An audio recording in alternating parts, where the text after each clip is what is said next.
Hello everyone. Let's continue our 10th class mathematics topic probability. 9 sums we have already done in the previous video. Let's continue with sum number 10.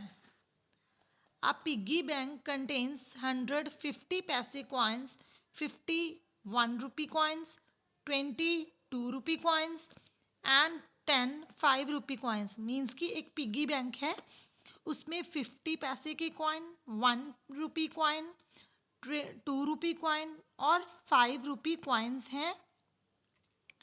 If it is likely that one of the coins will fall out when the bank is turned upside down, means कि जब उस piggy bank को उल्टा किया गया तो उसमें से एक कॉइन गिर गया.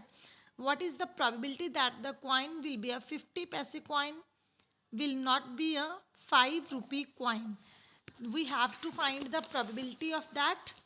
सबसे पहले हमें क्या दे रखे थे? 50 पैसे कॉइन्स दे रखे थे. कितने हैं वो? 100. 1 रुपी कॉइन गिवन थे, 50 है. 2 रुपी कॉइन 20 है. 5 रुपी कॉइन 10 है. तो ऐसे करते करते हमारे पास टोटल कॉइन्स कितने हो गए? 180. 100 plus 50 plus 20 plus 10 equal to 180. ये 180 कॉइन्स हमारे पास टोटल है. अब हमें फाइंड क्या करना था? हमें फाइंड करनी थी प्रोबेबिलिटी कि अगर गिरा हुआ कॉइन 50 पैसे का हो. अब 50 पैसे का कॉइन, टोटल 50 पैसे के कॉइन्स थे कितने? 100. 100 अपॉन टोटल कॉइन्स कितने हैं? 180. मीन्स प्रोबेबिलिटी क्या होगी? नंबर ऑफ 50 पैसे coins upon total coins means 100 upon 180. That means cut करके कितना आ जाएगा? 5/9. नेक्स्ट पार्ट था probability will not rupee 5 coin. Means कि जो गिरा हुआ कॉइन है वो 5 रुपी का कॉइन नहीं होना चाहिए. तो हमारी प्रोबेबिलिटी के लिए फॉर्मूला क्या हो जाएगा? Number of coins except ₹5. Means कि 5 रुपी के कॉइन को छोड़ के बाकी सारे नंबर ऑफ कॉइन्स की काउंटिंग अपॉन टोटल कॉइन्स. अब 5 रुपी के कॉइन थे 10, इसको छोड़ दीजिए, बाकी कितने बचे? 100 प्लस 50 प्लस 20 मीन्स कि 170. तो क्या आ गया? 170 upon 180 equal to 17/8. That was your requirement. Next sum. Gopi buys a fish from a shop for his aquarium.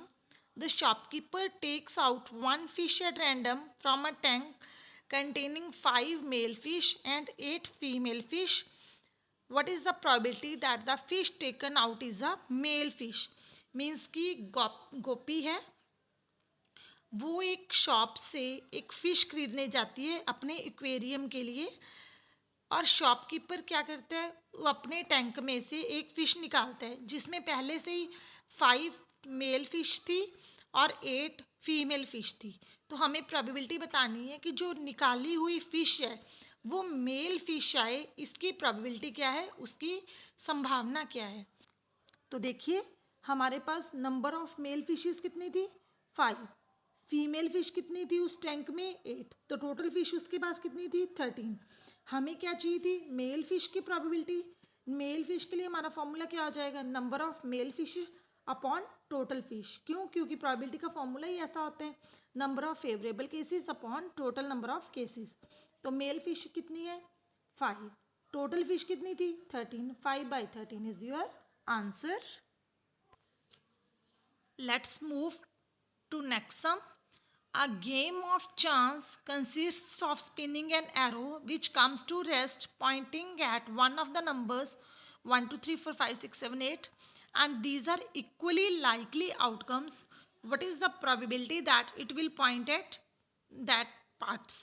Means कि एक गेम खेली गई है, एरो को आपने स्पिन करने और ये नंबर लिखे गए हैं उस पर और सबके आने की प्रोबेबिलिटी इक्वल है. What is the probability that it will point at 8? तो आपको बताना है कि उस पर 8 आए, उसकी प्रोबेबिलिटी क्या होगी. अगर ऑड नंबर आता है तो उसकी प्रोबेबिलिटी क्या होगी. अगर नंबर ग्रेटर देन 2 है तो उसकी प्रोबेबिलिटी क्या होगी. अगर नंबर लेस देन 9 है तो वो क्या होगी. तो चलिए देखिए sample space. Sample space means क्या क्या एलिमेंट्स, क्या क्या केसेस उसके बन सकते हैं. तो 1 से लेके 8 तक नंबर है. हमारे पास टोटल नंबर कितने हो गए? 1 2 3 4 5 6 7 8 मीन्स 8 नंबर्स हो गए. अब हमें 8 आने की प्रोबेबिलिटी निकालनी थी। अब इसमें देखिए 8 कितनी बार आया है, एक बार, तो 1 अपॉन टोटल नंबर कितने थे 8, तो ये आपकी रिक्वायर्ड प्रोबेबिलिटी है। नेक्स्ट देखिए ऑड नंबर की प्रोबेबिलिटी लिखनी थी, तो प्रोबेबिलिटी का फॉर्मूला लगाना है, क्या होता है, number of favourable cases, means कि जो इसके फेवर में है। यहाँ ऑड नंबर पूछा तो यहाँ किसकी प्रोबेबिलिटी है, number of odd numbers upon total numbers. अब इसमें से ऑड नंबर्स कितने हैं, 1, 3, 5 और 7, means 4 numbers upon total numbers है कितने 8, means 4/8, that means 1/2। Similarly third part में लिखनी थी probability of numbers that is greater than 2। अब सैम्पल स्पेस में देखिए 2 से बड़े नंबर्स कितने हैं, ये रहे 1, 2, 3, 4, 5, 6, मीन्स कि 6 नंबर्स हैं जो 2 से बड़े हैं। तो इसकी प्रोबेबिलिटी क्या हो जाएगी, 6 अपॉन टोटल, टोटल कितने थे 8, 6/8 मीन्स 3/4। सिमिलरली पार्ट 4 में नंबर लेस देन 9 लिखने थे, तो नंबर लेस देन 9, ये तो सारे नंबर ही 9 से लेस हैं, इट मीन्स 8/8। क्यों, क्योंकि नंबर ग्रेटर देन 9 जो है वो 8 नंबर्स हैं, टोटल हमारे पास पहले से 8 है, तो 8/8 answer is 1। Now next one, sum number 13, a die is thrown once, find the probability of getting a prime number, number lying between 2 and 6 and an odd number। अब देखिए एक डाइस को थ्रो किया गया, हमने ये तीनों पार्ट्स की प्रोबेबिलिटी लिखनी है। अब देखिए, so let's see the solution. अब एक डाई को थ्रो किया है, मीन्स कि लूडो वाला गीटा जो हम खेलते हैं लूडो, उसमें जो डाई होता है उस पर क्या क्या नंबर्स आते हैं, 1, 2, 3, 4, 5, 6, मीन्स कि इसके सैम्पल स्पेस में 1 से लेके 6 तक के एलिमेंट्स आएंगे, तो उसमें टोटल नंबर्स कितने हो गए 6। हमें क्या चाहिए था, प्राइम नंबर की प्रोबेबिलिटी, तो 1 से लेके 6 तक देखिए प्राइम नंबर्स कौन कौन से आए।